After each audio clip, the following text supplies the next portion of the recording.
Hello my friends, I'm Sascha from Worm Historical Fencing. We were meant to have a sword fighting workshop together at Wild North this year, but it fell through because of the pandemic. The excellent folks that run the event have asked me to make you a little video instead.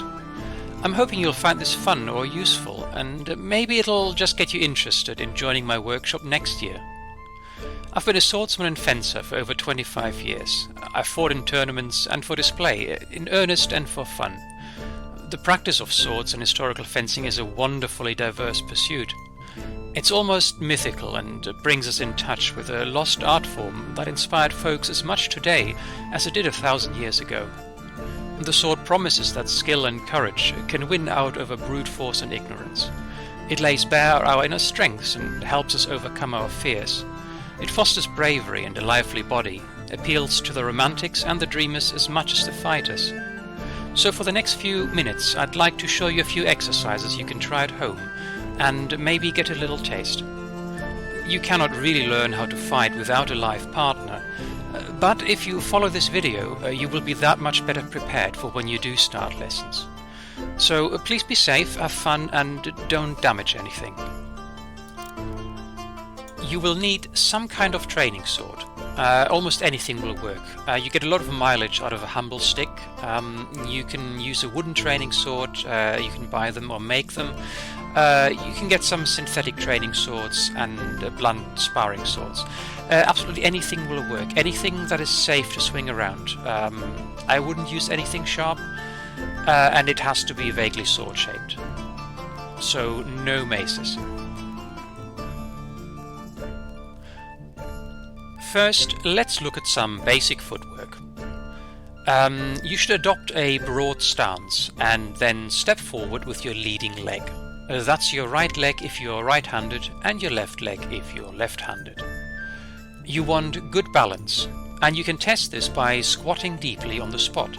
If you're not falling over, it's good and stable.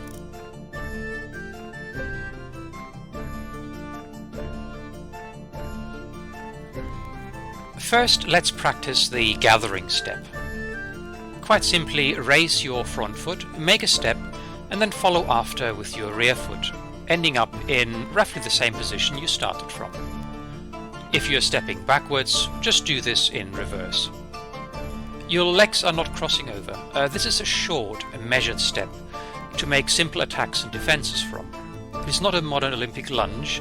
It's just a way to help us adjust the distance carefully between us and our opponent. It may look a bit silly, but it's worth practicing this a lot until you can do it fast and fluidly and it becomes very comfortable and natural.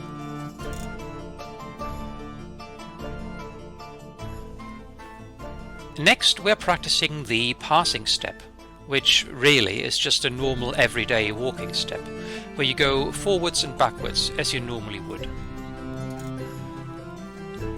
Try and keep good balance as you practice this. I recommend you keep your feet slightly shoulder width apart so you're not tripping over them as you move. Also, try not to let your head bob up and down as if you're running. You want to keep a really smooth, stable motion. Because it looks so sophisticated, I like to call this the silly sword walk, and you should practice this a lot. A quick word on how to hold your sword. You should keep your knuckles in line with the guard and make sure you encircle the grip entirely with your fingers and your thumb, so it's not suddenly flying out of your hand as you swing it around.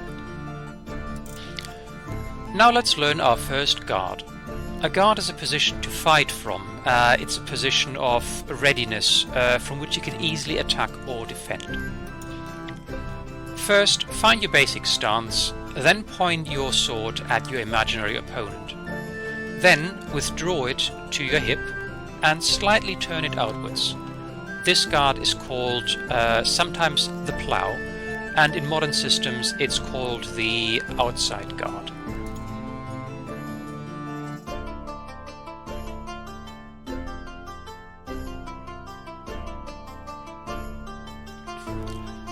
If you hold your sword across your body near your opposite hip, then it's called the inside guard.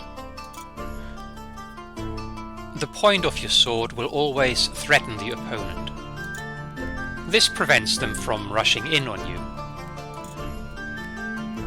The purpose of both guards is to defend either the inside or outside of your body, and they are good positions to suddenly move into a parry from or to attack from. The third guard we'll look at is called the hanging guard, or sometimes the ox in medieval systems. Point forwards with your sword and then turn it on its flat. Then raise your hand above your head, but keep the point where it was. This is a strong guard from which to defend against strikes to the head. It also allows you to launch devastating downward blows. It is really important that you get comfortable in these guards, and like anything else, you should practice them a lot.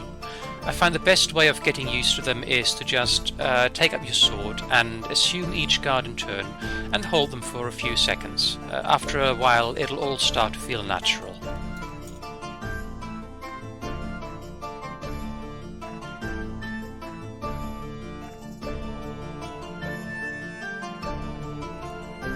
Now we can practice simple attacks from your basic guards.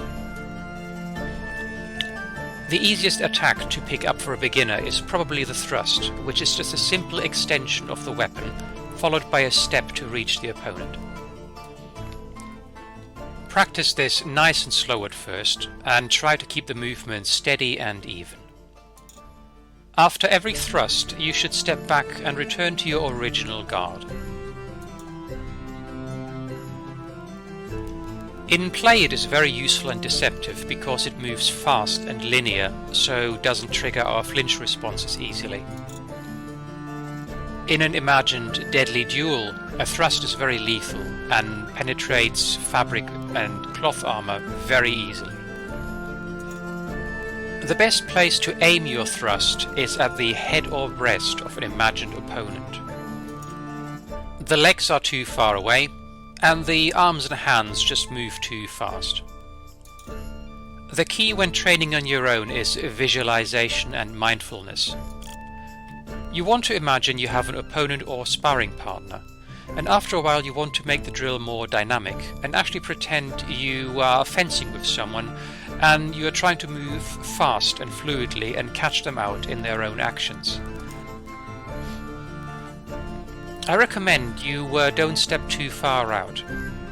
You only want to power your thrust with a simple step and put the weight of your body behind it, but you don't need to fling yourself at the opponent lest you lose your balance and actually fall over.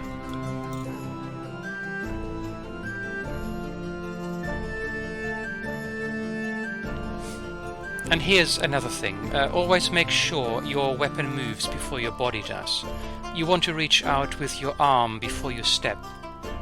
This gives you a better structure, and it also prevents you from moving into the opponent's range without actually presenting a threat. Now let's try throwing a cut. It's quite simple. Raise your sword to near your ear and then cut across your body past your opposite knee.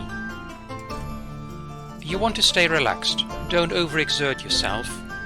Throw the cut about 10 times, just for practice. Mindful practice is the key. Imagine you're cutting through a target. You want to keep your edge aligned so it cuts clean through. You don't have to put a lot of power or effort into it. Let the sword do the work for you. Then try cutting from the other side. Raise your sword to your opposite ear and cut again across your body, this time to the near knee.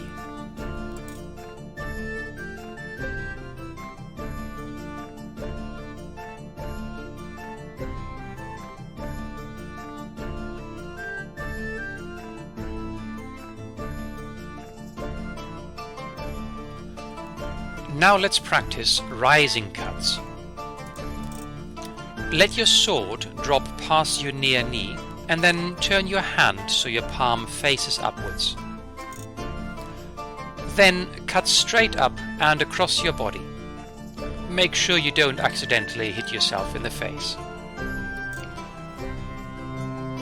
If your sword is double-edged, then you want to do this cut with the long edge.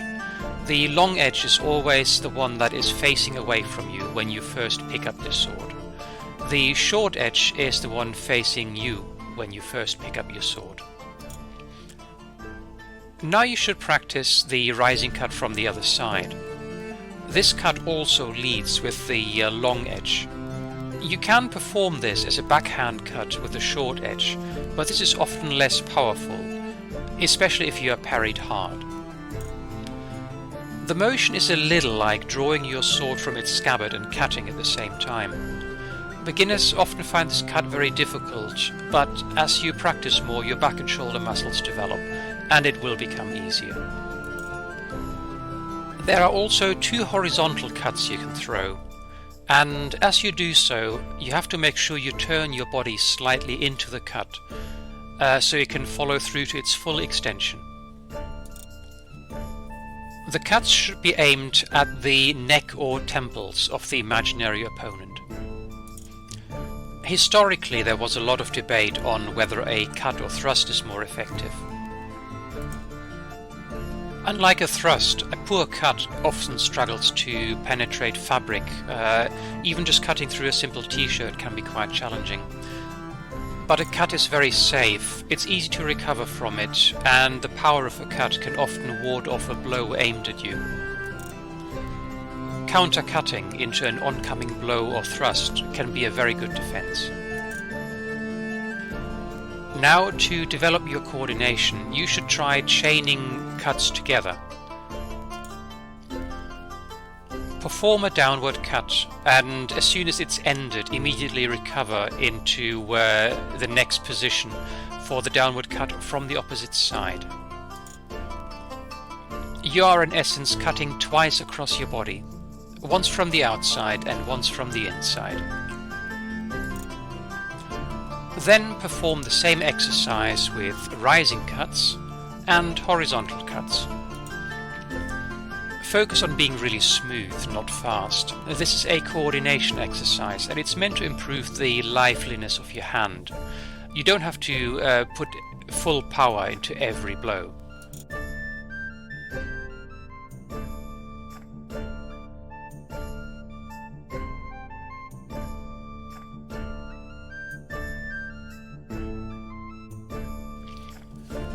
When you become really good at this, you can start chaining all 6 blows together without rest into a combination exercise for a really good workout.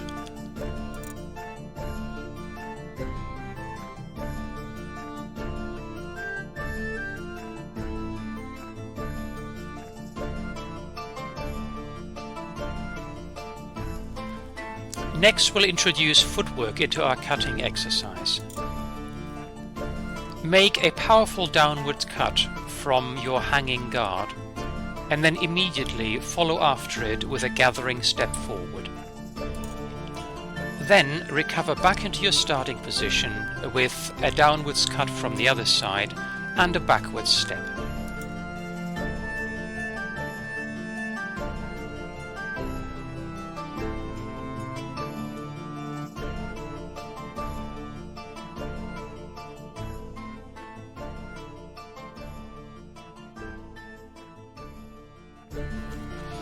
This is similar to our thrust attack.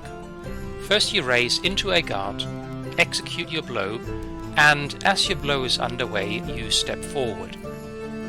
The blow itself covers you as you advance. The second cut defends as you retreat and can be used to parry away a counterattack. You're quite naturally falling into a rhythm of attacking and then in turn defending. This is known as a parry riposte system, and it's quite easy to learn for beginners. You assume that your attack fails and your opponent parries it. Then they will riposte or counterattack at you, and you in turn have to parry. Eventually you want to perform the drill more dynamically, as if you had an opponent, and just be a little bit more lively in your performance in order to get into the right mindset for an actual competitive fight. Big movements are easier to learn than small, precise movements, but once you get better at this, try to economize your performance and throw more precise cuts with a smaller wind-up. You should be able to throw cuts to any opening of your opponent from any position you're currently in. When you get better at this, practice throwing any cut from any guard. Observe.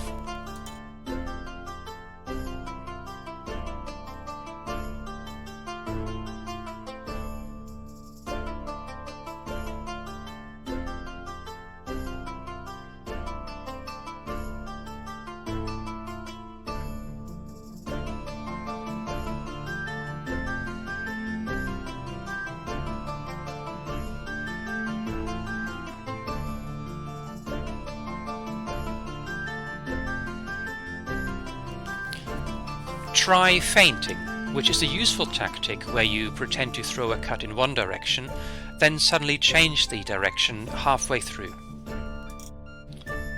The idea is to lure out their defense, and once they've overextended themselves, strike to the opening where they have just exposed themselves. We have not really spoken about defending yourself, but that is something that is difficult to learn on your own, and virtually impossible to perfect without a partner. But here are some useful exercises that will help you visualize the concept.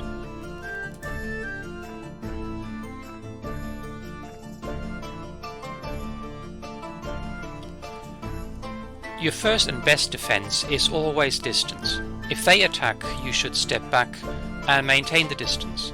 So long as you keep backing up, they can't reach you and you will be safe. But to stop them chasing you down, beat away their weapon with your weapon on your retreat, and then quickly counterattack. Your counterattack should be aimed at the nearest target that will disable their fighting capacity, usually their wrist or possibly to the head and breast. And you can counterattack with a cut or a thrust.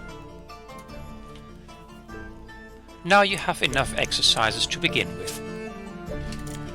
Something I enjoy doing on my own, especially during the lockdown, is shadow fencing, where you visualize an imaginary opponent in front of you, and you go through a series of attacks and defenses in a free-form, flowing exercise. Now this looks very playful, but play is actually quite important for training. Sword fighting is not something that you can really learn just by watching things. It's something that has to be experienced sword in hand. And the more you move around with your training weapon, the more adept you will become. I like to pick up my sword at least once or twice a day and go through all my plays for about 5 to 10 minutes each. Added up over the years, that amounts to countless hours of training, countless hours of body conditioning and flow exercises. And while that will not make you the best fighter, it will put you in a good position for when you do train with a partner. If you thought this looks like fun, then you are correct. So why not pick up a stick or sword today and give it a go? Just be mindful of your training space and be safe. Swordsmanship in our time only has the purpose of making you a happier, healthier being, and so long as you achieve that, you are not doing it wrong. If you enjoyed this little presentation, I'm hoping to see you at Wild North 2021 so we can train together. And until then, stay safe and look out for one another.